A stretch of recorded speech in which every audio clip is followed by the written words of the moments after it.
ओम नमः शिवाय। नमस्कार दोस्तों, स्वागत है आप सभी का आपके अपने यूट्यूब चैनल खुशहाल ज़िंदगी में। दोस्तों, भाद्रपद मास के शुक्ल पक्ष की पूर्णिमा तिथि से श्राद्ध पक्ष का आरंभ हो चुका है और यह कुल 15 दिनों का समय होता है, जो कि अश्विन मास की अमावस्या तिथि, जिसे कि सर्वपितृ अमावस्या कहा जाता है, इस दिन समाप्त होगा। इस बीच ये जो 15 दिनों का समय होता है, यह समय पितरों को समर्पित होता है, इसलिए इसे पितृ पक्ष के नाम से जाना जाता है। इस दौरान पितरों की आत्मा शांति के लिए श्राद्ध कर्म इत्यादि किए जाते हैं, इसलिए इसे श्राद्ध पक्ष के नाम से भी जाना जाता है। हिंदू शास्त्रों के अनुसार इन दिनों परिजनों को अपने अपने पितरों की आत्मा शांति के लिए तर्पण, पिंडदान, श्राद्ध तथा ब्राह्मण भोज इत्यादि धार्मिक कर्म अवश्य करने चाहिए।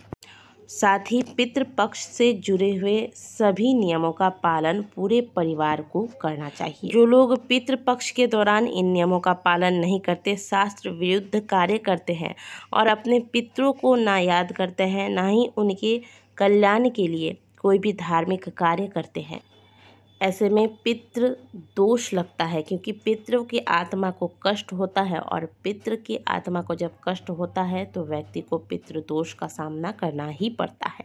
और पितृ दोष के लक्षण हम आपको लगातार पितृपक्ष की सभी वीडियो में बता रहे हैं।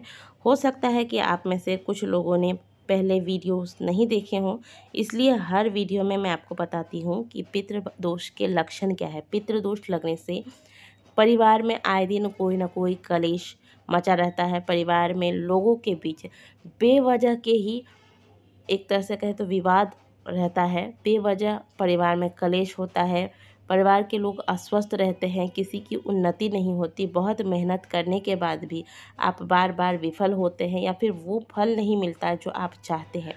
परिवार में कोई अगर विवाह योग्य है तो उनका विवाह होते होते रुक जाता है या फिर विवाह में विलंब आ रही है। वैवाहिक जीवन में सुख की प्राप्ति नहीं हो रही है, संतान सुख की प्राप्ति नहीं हो रही है। बहुत पूजा पाठ करने के बाद भी आपके मुंह से कभी न कभी आपको यह बोलने पर आप बाध्य हो जाते हैं कि आखिर इतनी पूजा पाठ करने के बाद भी हमें कोई फल क्यों नहीं मिलता। फल इसलिए नहीं मिलता क्योंकि जब हमारे पितृ हमसे रुष्ट होते हैं तो ऐसे में देवताओं की कृपा भी हमें प्राप्त नहीं हो पाती है। तो देवताओं की कृपा प्राप्त करने के लिए बहुत आवश्यक है कि हम पितरों का ध्यान करें, पितरों की कृपा प्राप्त करें। श्राद्ध पक्ष के दौरान हमारे द्वारा किए गए कुछ कार्य हमें पितृ दोष से मुक्ति दिला सकते हैं तथा हमारे पितरों को प्रसन्न करने में ये चीज़ें हमारी मदद कर सकते हैं। ऐसा ही एक बहुत ही सरल सा उपाय आज के वीडियो में हम आपके लिए लेकर आए हैं, जिसे कि आप श्राद्ध पक्ष के दौरान करके पितरों की कृपा प्राप्त कर सकते हैं। जो भी पुरुष इस उपाय को करेंगे वह सिले हुए वस्त्र धारण ना करें। आप धोती या लुंगी धारण करके इस उपाय को करेंगे और इस उपाय को प्रातःकाल करना है। प्रातःकाल जागने के बाद स्नान इत्यादि क्रियाओं से निवृत्त होकर 1 लोटा जल ले लीजिएगा। इस उपाय को करने के लिए आप पीतल का लोटा लीजिए। इस लोटे में आपको घर से ही जल भरना है। 1 लोटा जल भर के इसमें थोड़ा सा गाय का कच्चा दूध मिलाना है। यहाँ ध्यान दीजिएगा कि बहुत से लोग पैकेट वाले दूध का प्रयोग करते हैं। पैकेट वाले दूध का प्रयोग आप भले साल भर करते हो, लेकिन पितृपक्ष के दौरान पैकेट वाले दूध का बिल्कुल भी प्रयोग ना करें, क्योंकि इसके शुद्धता का कोई प्रमाण हमारे पास नहीं होता है। और पितृपक्ष के दौरान केवल और केवल गाय के कच्चे दूध का ही प्रयोग आपको करना है। गाय भी कौन सा, देसी गाय का ही दूध आपको पितृपक्ष के दौरान प्रयोग में लाना है। भले 1 चम्मच भी आपको अगर मिल जाए तो इसका ही प्रयोग करें, और अगर नहीं मिलता है तो बिना दूध के ही आप इस उपाय को करें, लेकिन पैकेट वाले दूध का प्रयोग नहीं करना है। अब इसी जल के लोटे में थोड़े से आपको सफ़ेद चावल के दाने डालने हैं, जो कि टूटे हुए ना हो, और थोड़े से आपको जौ डालने हैं। देख लीजिएगा जौ में कहीं कीड़ा ना लगा हो। साथ ही इसमें आपको थोड़ा सा काला तिल डालना है। अब इस जल के लोटे को लेकर आपको ऐसे स्थान पर जाकर खड़ा होना है जहां से आपको उगते हुए सूर्य के प्रत्यक्ष दर्शन होते हों। और सूर्य देव को अर्घ देने का सबसे सही समय जो शास्त्रों में बताया गया है वह वही होता है जब सूर्य की लाल लाल किरणें पृथ्वी पर पड़ रही हों, यानी कि जब सूर्य देव उदित हो रहे हों, उसी समय आपको सूर्य देव को अर्घ देना चाहिए।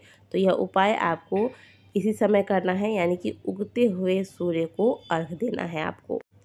लेकिन फिर भी यदि आपको किसी कारणवश देर हो भी जाता है तो कम से कम आप 8 बजे से पहले इस उपाय को कर लीजिएगा। अब सबसे पहले आपको यह जल सूर्य नारायण को अर्पित करना है। तो अर्पित किस प्रकार से करेंगे, 3 बार में यह जल आपको सूर्य देव को चढ़ाना है।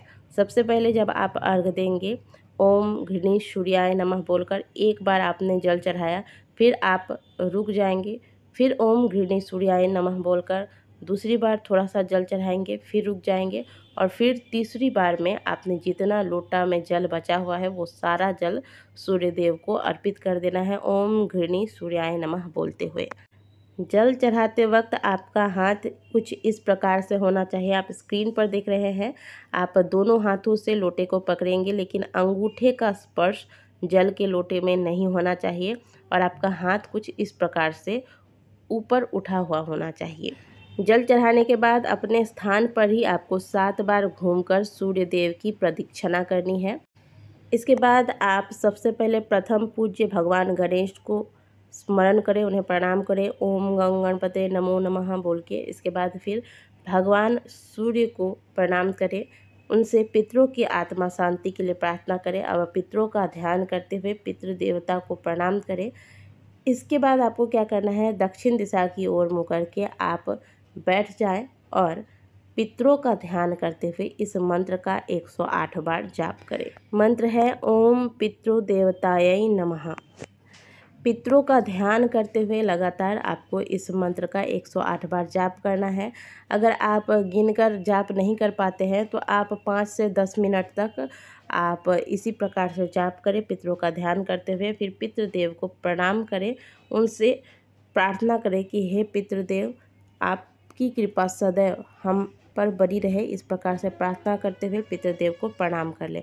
अब इसके बाद आपको क्या करना है, अब घर में जो भी भोजन बना है, रोटी बना है या फिर कुछ भी बना हुआ है, तो वो तो एक तो शुद्ध सात्विक होना चाहिए। पितृ पक्ष के दौरान जो भी भोजन बनता है उसमें प्याज तक का प्रयोग नहीं किया जाना चाहिए। तो वो जो आपने घर में भोजन बनाया है उसका 3 हिस्सा ले लें। एक हिस्सा गौ माता को खिलाना है, एक कौवे को खिलाना है और एक कुत्ते को खिलाना है। जब आप जल चढ़ाकर ये पूरा क्रम कर लेंगे, पूरा उपाय कर लेंगे, इसके बाद आपको इन 3 जगहों पर आपको जो भी आपने भोजन बनाया है स्वयं उस भोजन को करने से पहले, अब स्वयं का मतलब ये नहीं है कि घर के अन्य सदस्यों ने भोजन कर लिया है और इसके बाद आप गौ माता को या कुत्ते और कौवे को खिला रहे हैं। बिल्कुल भोजन का सबसे पहला भाग आपको पहले गौ माता को, फिर कौवे को और फिर बाद में कुत्ते को खिलाने के बाद ही परिवार का कोई और सदस्य उस भोजन को ग्रहण करे, इस बात का ध्यान रखिएगा। इतना करने मात्र से आपको सूर्य नारायण की कृपा तो प्राप्त होती ही है, साथ ही साथ पितृदेव की कृपा आप पर सदैव और आपके पूरे परिवार पर बनी रहती है। तो बहुत ही सरल सा उपाय है। सूर्य देव को तो हम सभी प्रतिदिन जल देते हैं, लेकिन पितृपक्ष के दौरान इस खास विधि से आपको सूर्य नारायण को अर्घ देना है। और जो उसके बाद हमने आपको बताया कि गौ, कौवे और कुत्ते को भोजन कराने के बाद स्वयं भोजन करना है। इस प्रकार का आप पूरे पितृपक्ष में नियम बना लीजिए। और अगर पूरे पितृपक्ष में नहीं कर सकते तो कल रविवार का दिन है, रविवार का दिन मुख्य होता है भगवान सूर्य की आराधना के लिए, तो इस उपाय को अवश्य कर लीजिएगा। आशा करते हैं कि दी गई जानकारी आपको अच्छी लगी होगी। वीडियो अगर अच्छी लगी है तो वीडियो को लाइक कीजिएगा, कमेंट बॉक्स में हर हर महादेव अवश्य लिखिएगा।